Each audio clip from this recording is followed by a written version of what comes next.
Hello friends, welcome to health and care. Friends, آج ہم figure کے حوالے سے ڈسکس کریں گے، آپ کو نسخہ بتائیں گے۔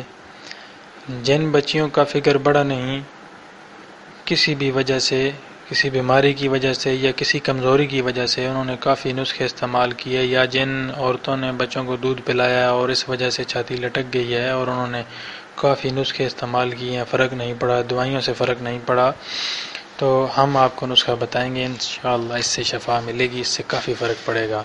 نسخہ بہت آسان ہے، یوٹیوب پہ کافی ویڈیوز بنی ہوئی ہیں، لیکن انہوں نے صحیح طریقہ نہیں بتایا۔ کوئی کہتا ہے مالش کرو، کوئی کہتا ہے یہ کرو وہ کرو، کچھ بھی نہیں کرنا۔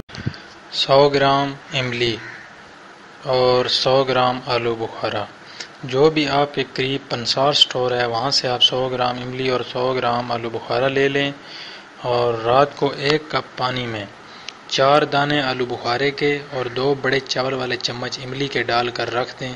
صبح اٹھ کے اسے چمچ کے ساتھ ہلا کے پہلے آپ املی اور آلو بخارا کھا لیں اور اوپر سے وہ پانی پی لیں۔ یہ عمل آپ نے 7 دن لگاتار کرنا ہے، آپ کو انشاءاللہ فرق نمایاں نظر آئے گا۔